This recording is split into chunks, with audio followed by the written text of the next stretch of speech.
Dear students of class 7 science. आज का lecture 4 है और आज का टॉपिक है how nutrients are replenished in the soil. Means मिट्टी के अंदर किस तरह से हम पोषक पदार्थों को रिप्लेनिश्ड करते हैं, किस तरीके से हम मिलाते हैं।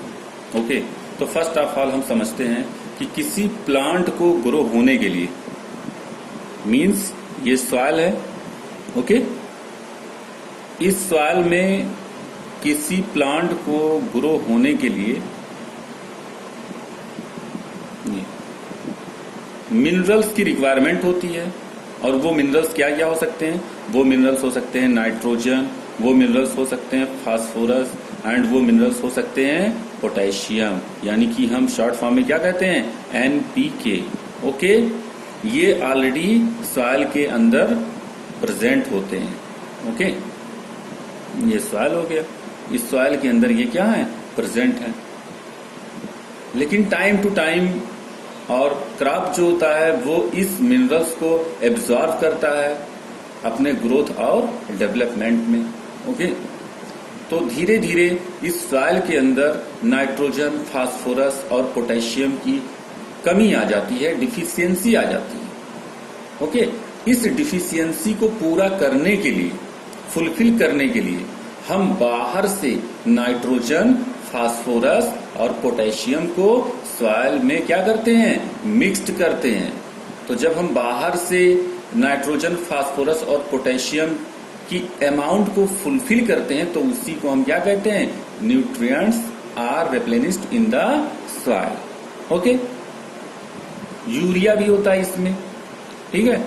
यूरिया में क्या पाए जाते हैं? यूरिया में सिर्फ नाइट्रोजन ही पाया जाता है डियर स्टूडेंट्स, इस बात को ध्यान रखिएगा।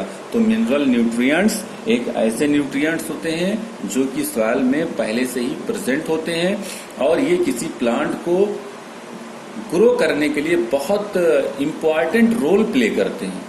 और अगर इनकी डिफिशियंसी हो जाती है तो वो प्लांट प्रॉपरली ग्रो नहीं कर पाता है। तो इनको हम क्या करते हैं कि इनकी डिफिशियंसी को हम बाहर से फुलफिल करते हैं, चाहे वो नाइट्रोजन हो, चाहे वो फास्फोरस हो, चाहे वो पोटेशियम हो और चाहे वो यूरिया हो, यानी यूरिया के फॉर्म में भी हम नाइट्रोजन को क्या करते हैं? फुलफिल करते हैं। ओके, बहुत सारे ऐसे प्लांट होते हैं जो नाइट्रोजन को फुलफिल करते हैं सॉइल के अंदर, और ऐसे प्लांट को हम कौन सा प्लांट? लेग्यूमिनस क्रॉप, है ना, आपने सुना होगा लेग्यूमिनस क्रॉप।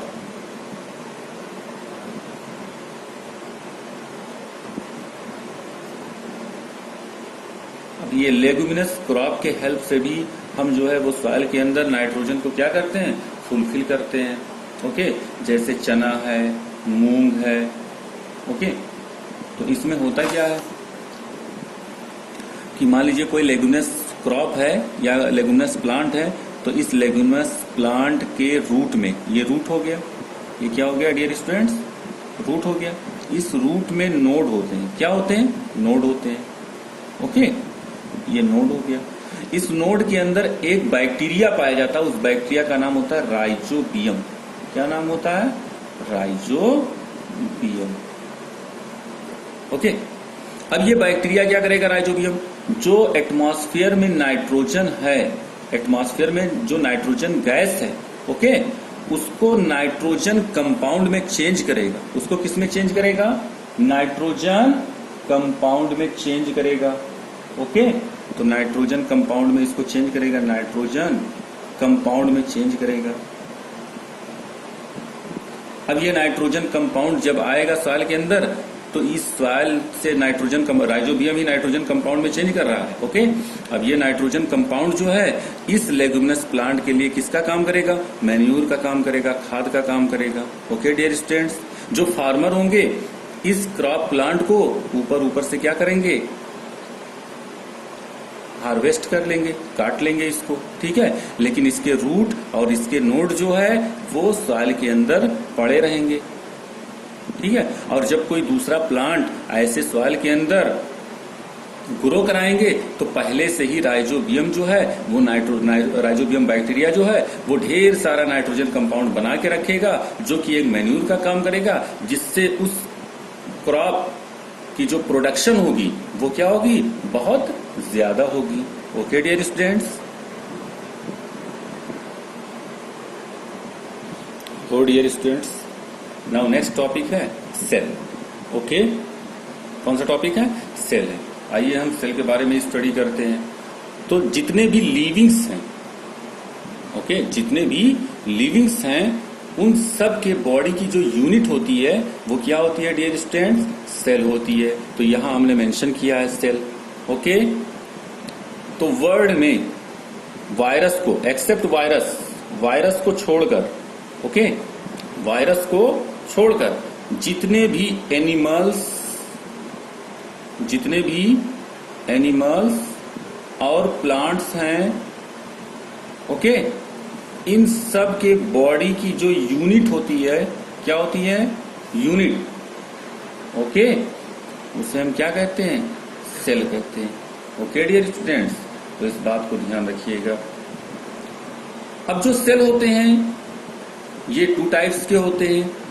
जो सेल एनिमल में पाया जाता है उसे हम एनिमल सेल कहते हैं, और जो सेल प्लांट में पाए जाते हैं उसे हम क्या कहते हैं, प्लांट सेल कहते हैं। ओके, यहां पे हम बुक में देखते हैं, देखिए नाउ लुक, यहां पे देखिए लिखा हुआ है in biology a cell is the smallest unit of life, यानी कि जो हमारी लाइफ है, जो हमारी बॉडी है, उसकी सबसे स्मॉलेस्ट यूनिट जो होती है वो क्या होती है डियर स्टूडेंट्स, सेल होती है। और सेल जो होती है वायरस को छोड़कर जितने भी एनिमल्स हैं, चाहे वो माइक्रोस्कोपिक हो और चाहे वो क्या बोलते हैं एनिमल्स हो, चाहे वो माइक्रोस्कोपिक ऑर्गेनिज्म हो या फिर कोई प्लांट्स हो, उन सब के बॉडी की जो यूनिट होती है वो सेल होती है। ठीक है, अब सेल जो होते हैं ये 2 टाइप्स के होते हैं, एनिमल सेल और प्लांट सेल। यहाँ पे हम कंपैरिजन करेंगे एनिमल सेल और प्लांट सेल। आप देख रहे हैं कि जो प्लांट सेल है उसका जो आउटर मोस्ट लेयर है वो क्या है, सेल वॉल है कि नहीं है, दिखाई दे रहा है ना।